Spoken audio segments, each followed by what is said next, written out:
Já está a decorrer mais uma edição da Feira da Agricultura em Santarém.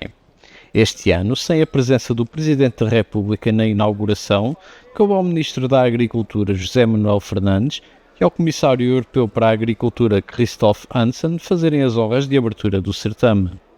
Entre os convidados contaram-se muitas figuras da política regional e local, deputados e eurodeputados, agentes económicos, dirigentes associativos e outras personalidades.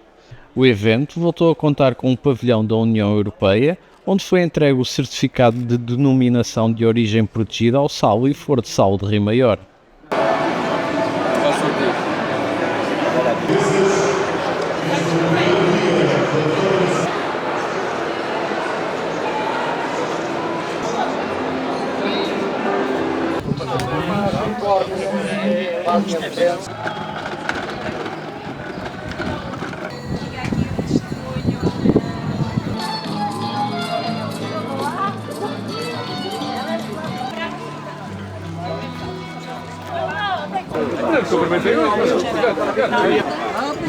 Eu não tenho cópia.